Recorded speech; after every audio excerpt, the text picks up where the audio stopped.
We have such a cool community at Kingham, and the alumni community is more than just our former pupils. It includes former staff, and this week we've got a piece on David Shepard, who was the warden in the 80s, but also taught English before that. He's got some great stories that he shared with Mark, so I hope you enjoy it as much as I did. The curious thing was there were quite a few of the staff who, like me, had come from overseas. They'd worked overseas. Edward Batchelor, who was the housemaster of Durham, he'd been a headmaster of a school in Kenya, I think. Ralph Mann had worked in Kenya. Rodney Chapman, who was the Clyde housemaster and then took over as second master, he'd worked in Nigeria. So I think Teddy, who of course had had a long experience in Kenya, had a certain sort of inbuilt sympathy for people who'd worked overseas like that. But there were, I mean, obviously they were all characters, as most adults have distinctive characteristics. I'm thinking, for instance, about one speech day when the CCF had a glider, has a special kind of name, was launched with an elastic band, which is the most remarkable feat you can possibly imagine.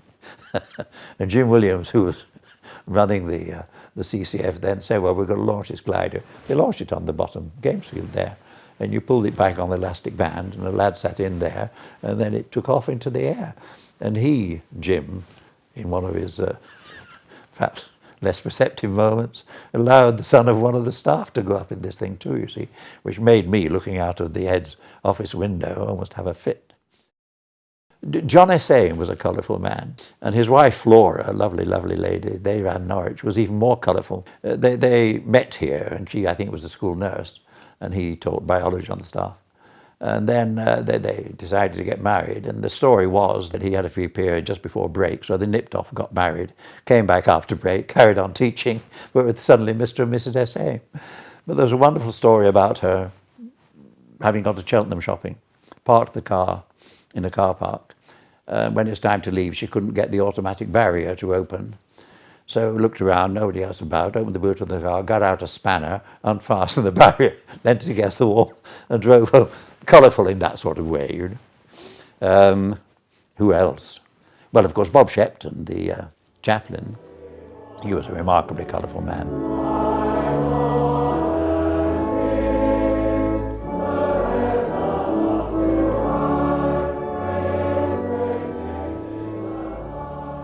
If the Lord is with us, we can certainly go in and conquer.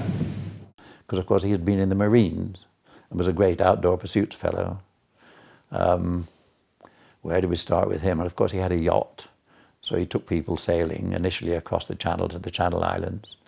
And then they went to the Azores, and then he came to sail across the Atlantic and follow the route of Eric the Red. Now this, of course, raised serious insurance issues, which I had to tackle, not least, of course, because there's the Rohilla experience. 1959 was it, when this yacht with 2 members of staff and 5, 6 boys on it was lost in the Channel. The governors, quite rightly, were concerned about, oh, the last thing we want is a repeat of this awful tragedy. So I had interesting discussions with the insurance company, and insurance agents being what they are. Their observation was the important thing, Warden as I was then, is that you be prudent. And I, being a cynic, said, yes, I know what prudence is. It's wisdom after the event, isn't it? If something goes wrong, you're going to clobber us. Anyway, the governors were tremendously brave, they really were, and said, yes, that's fine, we're happy for this to happen. So Bob had a tremendously exciting time and a very, very enthusiastic following among the boys. He, of course, built this assault course, which used to be behind, is it still Greenwich there? But has now been moved, I think, and they swung around on the assault course all the time, which was very exciting, and became very good. They took part in national CCF championships, and on one famous occasion beat Eton, which enabled me to say at speech day on that particular occasion, they even managed to beat a school which is so famous, it features in the Times crossword, you see. So everybody knew that. I think there are 3 characteristics of a schoolmaster mistress. You've got to be a good teacher, know your subject, have an enthusiasm for the subject, be able to get it across. You've got to have other interests, because you get youngsters coming in who are switched off from the world, And somehow you've got to find something which they are interested in. It can be anything respectable. As I talk, I think again about Bob Herringshaw, who taught CDT, but was an enthusiast for motor cars and associated vehicles. So he used to get from local farmers old, decrepit tractors, dismantle them completely with a group of boys. They're all in their overalls, and they pulled the whole thing to bits, spread it out all over the floor, cleaned all the parts, then put it back together again, got it to work. Now that kind of characteristic seems to me in a schoolmaster absolutely essential. So that's the second characteristic. And the third one, you've got to be a kind of a complete human being. And you find yourself looking at certain teachers and thinking, well, that person has that characteristic. Does the strength of that characteristic outweigh the disadvantages of the other characteristic? And this business of assessing staff is something which is important, again, within the context of a boarding school where the staff and the pupils are so mixed together. As far as the business of Bob Herringshaw's tractor, the chairman of the governors, David Hampton, was a very interesting man, and he had a lovely wife, and I can see her now. She saw this tractor. They got it out on speech day, all smartened up. And she said, oh, I want to ride that. So she hitched up her skirt, climbed out of the tractor and drove it down. Well, the boys thought this was the most wonderful thing you could possibly imagine. And good for her, and good for him, that he encouraged his wife into that kind of thing. And again, it seems to me such routine school teaching business. Got to be careful not to say school mastering, haven't I? School teaching business. Find something the kid can do and encourage him, her, to do it. And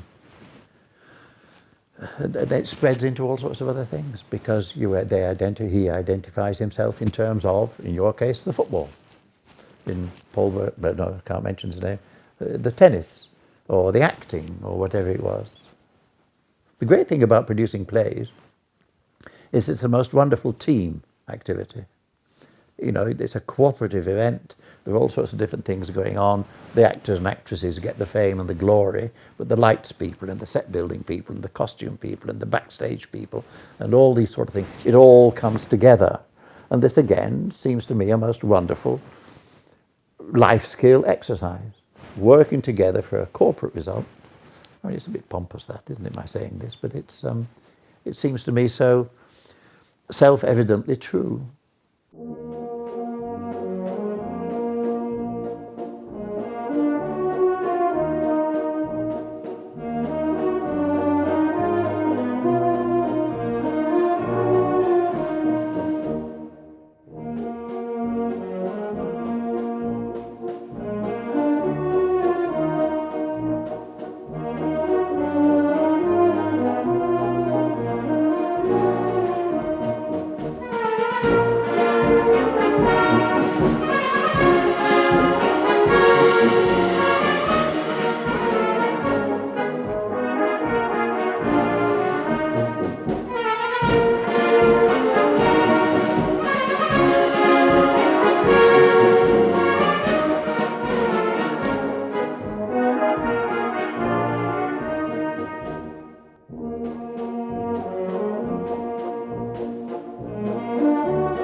The fun thing with these plays, of course, is you look back at the castle list.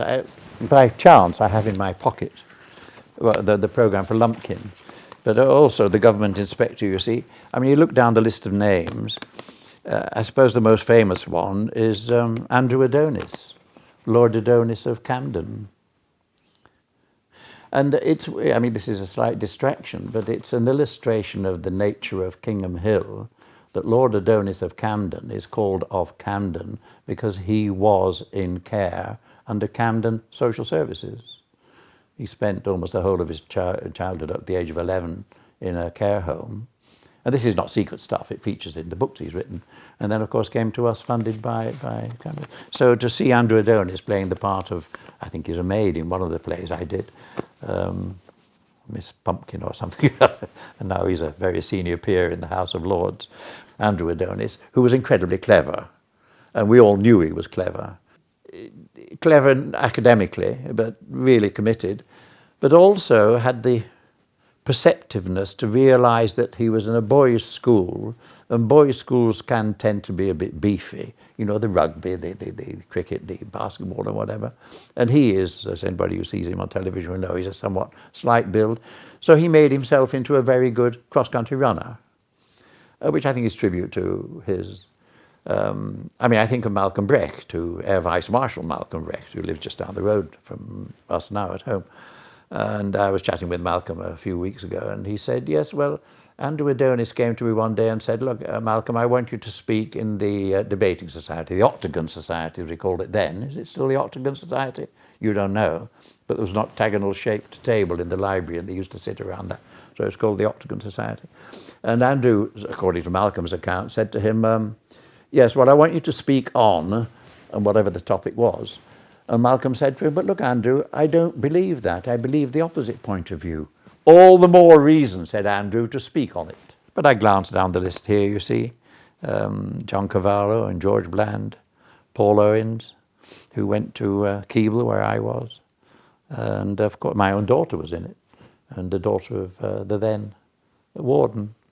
So, it was one of the functions of the head of English at that time to produce plays. So we did The Government Inspector, I did The Happiest Days of Your Life. We made a musical out of She Stoops to Conquer, which Wadham Sutton, who was then the director of music, wrote the music, and he and I did the lyrics. What else did we do? I've jotted down on a piece. Oh, Juno and the Paycock we did, which is a very fine Irish play. And given the resurrection of violence in Ireland, I hope not, it has a certain topicality now, I suppose.